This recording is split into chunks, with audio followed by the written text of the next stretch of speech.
Hello hi नमस्कार. Radhika fashion वर्ल्डमध्ये तुमचं मनापासून स्वागत आहे. आज आपण प्रिन्सेस कट ब्लाऊजचा फ्रंट स्टिचिंग बघणार आहोत. आपण जे गेल्या भागामध्ये कॅनव्हासचे जे चिटकून घेतलेले होते पुढील गळ्यासाठी ते आता आपण मेन फॅब्रिकवर ठेवून आपल्याला कशा प्रकारे स्टिच करायचे ते बघणार आहोत. तर ते मेन फॅब्रिकवरती अस्तर ठेवून त्यानंतर त्याच्यावर आपल्याला व्यवस्थितरित्या टीप मारून घ्यायची आहे आणि त्याच्यामध्ये छोटे छोटे कट्स लावायचे आहेत. आणि त्यानंतर आपल्याला काय करायचं आहे, हे पूर्ण प्रेस करून घ्यायचं आहे आणि अस्तरच्या बाजूला एक दाब टीप मारून घ्यायची आहे आणि जे शिलाईचे मार्जिन आहे ते अस्तरच्या साईडला घेऊन आतल्या बाजूने टीप मारून घ्यायची आहे. अशा प्रकारे आपला पुढील गळा तयार झालेला आहे. आता आपल्याला ह्याचा मुंड्याचा जो पार्ट आहे प्रिन्सेस कटचा तो मेन फॅब्रिकला आपल्याला जॉईन करून घ्यायचा आहे. पण इथे आपण हे दोन्ही पार्ट वेगवेगळे जोडणार आहोत, जेणेकरून आपल्याला जर कप्स लावायचे असतील तरी पण हे आपल्याला अशा पद्धतीने कप्स लावायचे असतील तर आपल्याला मुंड्याचा पार्ट आणि गळ्याचा पार्ट प्रिन्सेस कटचा अशा पद्धतीने आपल्याला जोडून घ्यायचा असतो. म्हणजे फॅब्रिकला फॅब्रिक जोडून घ्यायचं आहे आणि अस्तरचा भाग अस्तरला जोडून दोन्ही जॉईंट करून घ्यायचे आहे. म्हणजे हे दोन्ही पार्ट आतल्या साईडनं कवर होतात. आणि प्रिन्सेस कटचा मुंड्याचा भाग जोडताना तो खालून वरच्या दिशेने जोडायचा आहे, की जेणेकरून आपली जरी थोडेसे फॅब्रिक राहिले असेल तर आपल्याला वरच्या बाजूला कटिंग करता यावे, खालच्या बाजूला त्याचे उंचीत ते फरक पडणार नाही. आता हे जसे व्हिडिओमध्ये दाखवले आहे तसे अस्तरच्या गळ्याला प्रिन्सेस कटचा मुंड्याचा भाग आपण इथे जोडून घेतलेला आहे. दोन्ही पार्ट असे वेगवेगळे जॉईंट करून घ्यायचे आहेत. आधी आपण गळ्याचा पुढील आकार जॉईंट केला आणि त्यानंतर हे दोन्ही पार्ट एकमेकाला जॉईंट करून घ्यायचे आहेत.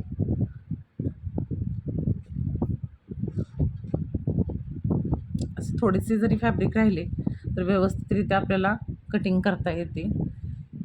त्यामुळे उंचीत काही फरक पडत नाही आणि प्रत्येक वेळेस टीप मारताना टीप ही डबल मारून घ्यावी.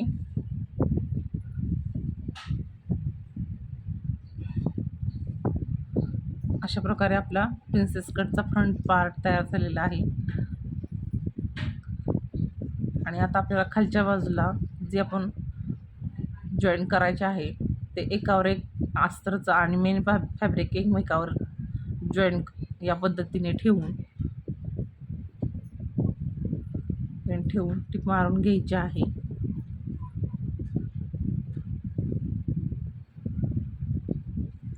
जे जॉईंट आहेत ते ओपन करून घ्यायचे आहेत, म्हणजे जो कट असतो तो एकाच साईडला पडणार नाही. त्यानंतर आपल्याला आता दाबटीप मारून घ्यायची आहे, ती पण अस्तरवरती ही दाबटीप आली पाहिजे. या पद्धतीने आपल्याला टीप मारून घ्यायची आहे.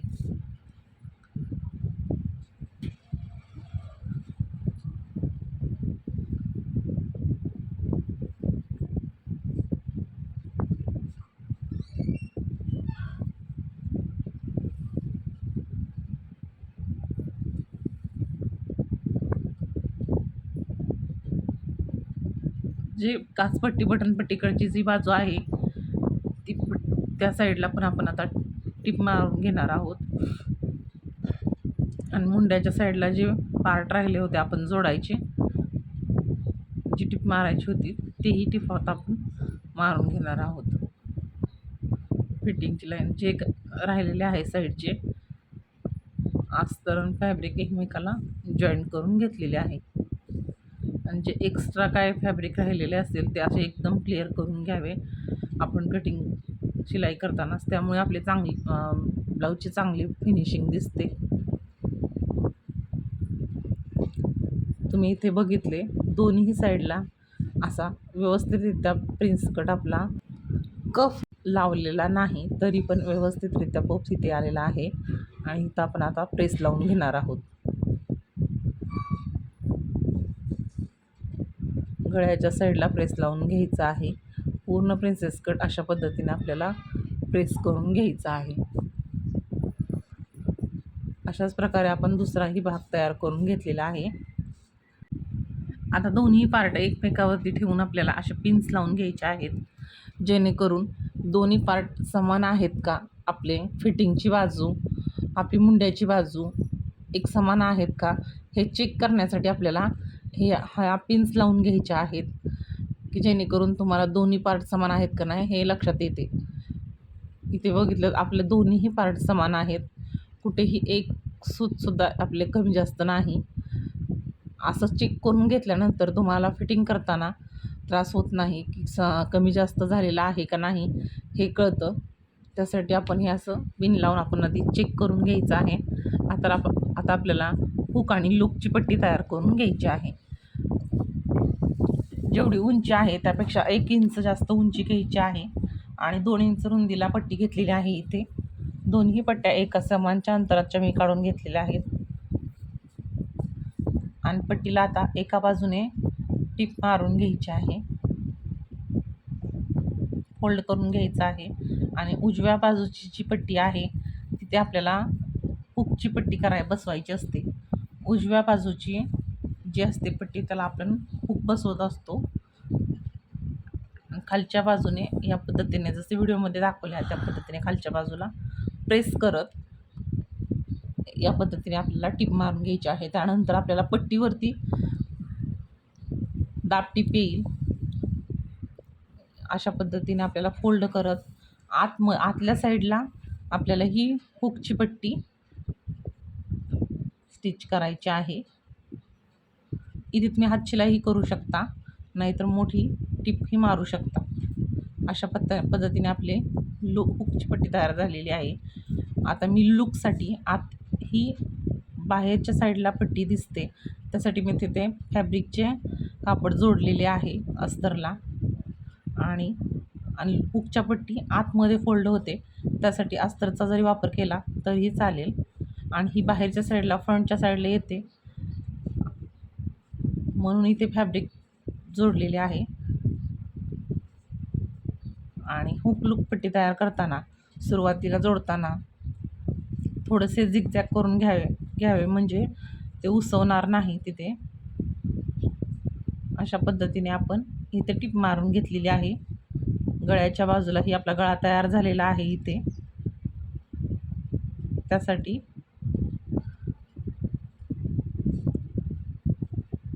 आता आपल्याला वरील बाजूस आपल्याला ही पट्टी फोल्ड करायची आहे. प्रिन्सेस कटच्या वरील बाजूला आपल्याला ही पट्टी फोल्ड करत स्टिच करून घ्यायची आहे. यावरती तुम्ही लूकची जी ही पट्टी आहे ती अडकवायसाठी अशी त्रिकोण कापही करू शकता, नाहीतर आयसाठी अशी दोऱ्याने आपल्याला आपण जसे आय बनवतो तसेही बनवू शकता. दोन्ही पद्धतीने करू शकता. इथे मी एक मोठी टीप मारून घेणार आहे आणि हातशिलाई करून ही टीप पुसवून घेणार आहे. अशा पद्धतीने हुक लूकची पट्टी तयार झालेली आहे. दोन्ही पट्ट्या समान तयार झाल्यानंतर आता आपल्याला शोल्डर जोडायचे आहे. तो शोल्डर आपण कशा पद्धतीने कवर करणार आहोत, पाठीचे जे शोल्डर आहे ते आपल्याला जसे व्हिडिओमध्ये दाखवले आहे तसे फ्रंटच्या शोल्डरपेक्षा एक सूत अलीकडच्या साईडला ठेवून जोडायचे आहे. त्यानंतर एक टीप मारून घ्यायची आहे.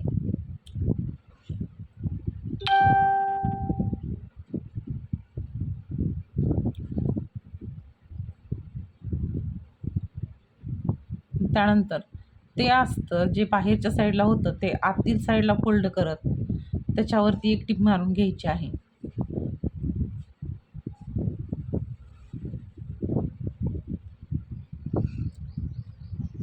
आणि ओपन केल्यानंतर पूर्ण अशा पद्धतीने आपले शोल्डर इथे जॉईंट होते.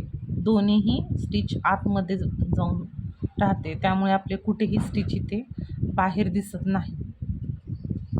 आता इथे अजून एकदा तुम्ही बघा, आपले जे पुढील शोल्डर आहे ते आपण मागील शोल्डरवरती एक सूत थोडंसं अंतर त्याच्यामध्ये ठेवून नंतर टिप मारणार आहोत.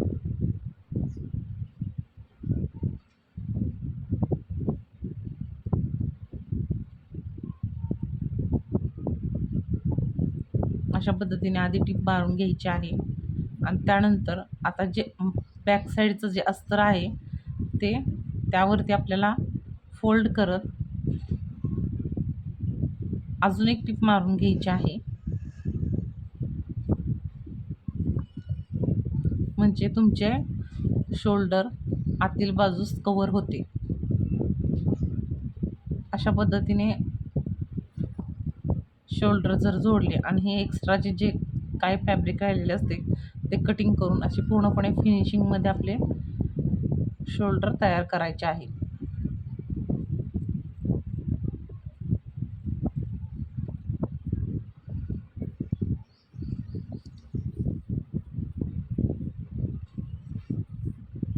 आणि मुंड्याचा जो पार्ट होता, जो शोल्डर जोडण्यासाठी ठेवला होता, तो जॉईंट करून घ्यायचा आहे. अशा पद्धतीने आपला बॅकचा आणि फ्रंटचा दोन्ही पार्ट एकमेकाला जॉईंट करून झालेले आहेत. व्हिडिओ आवडला तर व्हिडिओला लाईक करा, शेअर करा. काही डाऊट्स असतील तर कमेंट करा, म्हणजे तुम्हाला पुढील भागात आपण बाहीची कटिंग आणि फिटिंग ह्या ब्लाऊजची पूर्ण फिनिशिंग कसे आहे हे आपण पुढील भागात बघणार आहोत. त्यासाठी व्हिडिओला लाईक करा, शेअर करा. चॅनलला नवीन असाल तर चॅनलला सबस्क्राईब करा.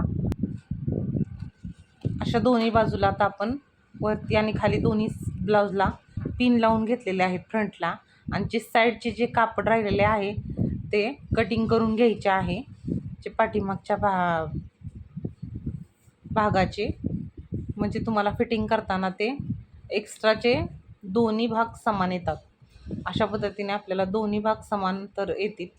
आणि मुंड्यात जरी कुठे थोडंसं क्रॉस असेल, एक्स्ट्रा शिलाई करताना आपण ठेवलेले फॅब्रिक तेही कटिंग करून घ्यायचे आहे. अशा पद्धतीने आपण पूर्ण ब्लाऊजला फिनिशिंग दिलेले आहे. पाठीमागचा बॅक साईड हा आपण गेल्या पार्टमध्ये बघितलेला होता आणि आता फ्रंट साईड बघितलेली आहे. आणि अशा पद्धतीने आता पुढील भागात आपण बाहीची आणि फिटिंगची ह्याची पद्धत बघणार आहोत. त्यासाठी व्हिडिओ आवडला तर व्हिडिओला लाईक करा. चला मग तो भेटू अशाच एका पुन्हा नवीन व्हिडिओसोबत. धन्यवाद.